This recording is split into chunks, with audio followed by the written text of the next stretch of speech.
सोचिए आप दुनिया के सबसे बड़े रेन फॉरेस्ट के बीच खड़े हैं। चारों तरफ घना जंगल, पंछियों की आवाज, हवा में नमी और अचानक आपके सामने एक नदी नजर आती है। लेकिन ये कोई नॉर्मल नदी नहीं, इस नदी से धुआं निकल रहा है, पानी से भाप उठ रही है और अगर कोई जानवर गलती से इसमें गिर जाए तो जिंदा बाहर नहीं निकल पाता। सुनने में किसी हॉरर फिल्म जैसा लगता है, लेकिन ये कहानी सच है। पेरू के अमेज़न रेन फॉरेस्ट में एक ऐसी नदी मौजूद है जिसे दुनिया बॉइलिंग रिवर के नाम से जानती है। एक ऐसी नदी जो साइंस को चैलेंज करती है, एक ऐसी नदी जिसके बारे में कभी लोग कहते थे ये सिर्फ एक मिथ है, लेकिन फिर साइंटिस्ट वहाँ पहुंचे और जो उन्होंने देखा उसने दुनिया को हैरान कर दिया। आखिर ये रिवर है क्या, ये इतनी गर्म क्यों है और क्या सच में इसमें गिरने वाले जानवर मर जाते हैं? आज हम दुनिया की सबसे मिस्टीरियस रिवर में से एक का सच जानेंगे। चैप्टर 1, अमेज़न आखिर है क्या। इस कहानी को समझने के लिए पहले अमेज़न को समझना होगा। अमेज़न रेन फॉरेस्ट दुनिया का सबसे बड़ा tropical rain forest south America में फैला हुआ।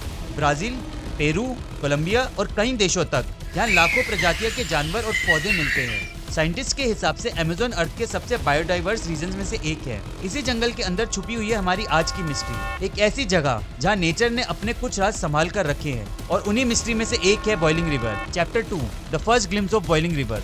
कई सालों तक लोग इस रिवर की कहानी सुनते रहे। कुछ लोगों को लगता था कि ये सिर्फ एक लोकल लेजेंड है, एक कहानी, एक मिथ। लेकिन पेरू के जियोथर्मल रिसर्चर्स एंड्रिस रूजो ने बचपन से इस रिवर के बारे में सुना था। उन्होंने डिसाइड किया सच पता लगाना है। जब वो अमेज़न के जंगल में पहुंचे तो उन्होंने देखा रिवर सच में एग्जिस्ट करती है और सिर्फ एग्जिस्ट ही नहीं करती बल्कि उसका पानी इतना गर्म था कि उससे हाथ लगाना भी खतरनाक था। तब दुनिया को एहसास हुआ ये कोई कहानी नहीं, ये रियलिटी है। Chapter 3, which river is called boiling river. इस रिवर का नाम है शनय तिम्पिस्का। लोकल भाषा में इसका अर्थ कुछ ऐसा माना जाता है, सूरज की गर्मी से उबला हुआ। लेकिन आयरनी देखिए, रिवर को गर्म करने वाला सूरज नहीं है। साइंटिफिक एक्सप्लेनेशन कुछ और ही है। रिवर पेरू के अमेज़न रीजन में स्थित है। कई जगह इसका टेम्परेचर 90 डिग्री सेल्सियस के आसपास पहुंच सकता है। कुछ मेजरमेंट्स लगभग बॉइलिंग पॉइंट के करीब भी रिकॉर्ड किए गए हैं। यानी ये कोई हॉट स्प्रिंग नहीं, ये एक पूरी फ्लोइंग रिवर है और वही इसे यूनिक बनाता है। Chapter 4, but why does the water boil.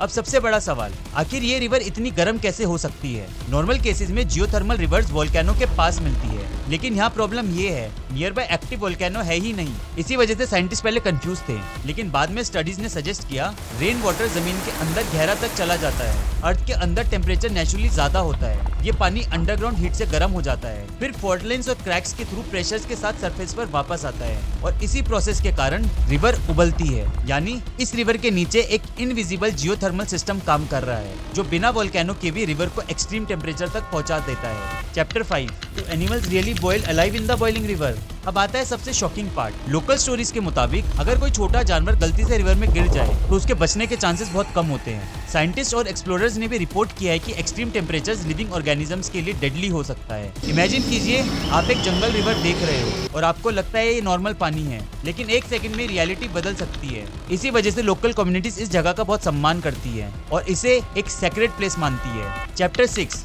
Local legends और मिस्ट्री। साइंस से पहले हर मिस्ट्री की एक कहानी होती है। लोकल कम्युनिटीज के हिसाब से इस नदी का संबंध याकुमामा नाम की एक मिथिकल सर्पेंट स्पिरिट से है, जिसे मदर ऑफ वाटर्स भी कहा जाता है। उनके लिए ये रिवर सिर्फ एक जियोलॉजिकल फीचर नहीं, ये स्पिरिचुअल सिग्निफिकेंस रखती है। इसीलिए यहाँ के लोग नेचर को कंट्रोल करने की जगह उसका सम्मान करना सीखते हैं और शायद इसी वजह से ये जगह आज तक प्रिजर्व्ड है। Chapter 7, can tourist visit this place. हाँ, लेकिन ये कोई नॉर्मल टूरिस्ट डेस्टिनेशन नहीं। Boiling river Amazon rain forest के अंदर स्थित है, वहाँ पहुँचना आसान नहीं।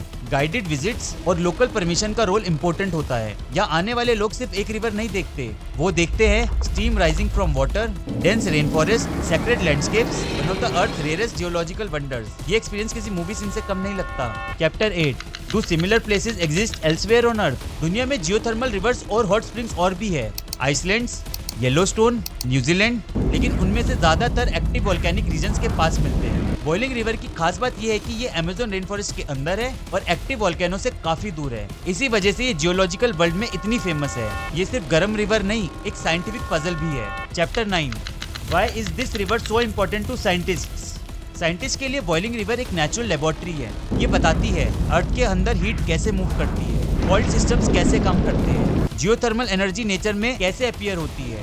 ये हमें याद दिलाती है कि अर्थ के कई राज अभी भी पूरी तरह समझे नहीं गए हैं। Conclusion, deep inside the Amazon lies a boiling mystery. हम अक्सर सोचते हैं कि मॉडर्न साइंस ने दुनिया की हर मिस्ट्री को सॉल्व कर दिया है, लेकिन फिर अमेज़न जैसे जंगल्स हमें याद दिलाते हैं कि अर्थ अभी भी सरप्राइजेस से भरी हुई है। एक नदी जो उबलती है, एक जंगल जो उसे छुपाकर रखता है, और एक कहानी जो माइथोलॉजी और साइंस को एक ही जगह लाकर खड़ा कर देती है। शायद इसीलिए बॉइलिंग रिवर इतनी फैसिनेटिंग है, क्योंकि ये सिर्फ एक रिवर नहीं, ये एक रिमाइंडर है कि दुनिया में अभी भी ऐसे वंडर्स मौजूद है जिनके सामने इंसान सिर्फ हैरान होकर खड़ा रह सकता है। अमेज़न के जंगल में एक रिवर आज भी उबल रही है और शायद उसी के साथ उबल रहा है इंसान का क्यूरियोसिटी भी।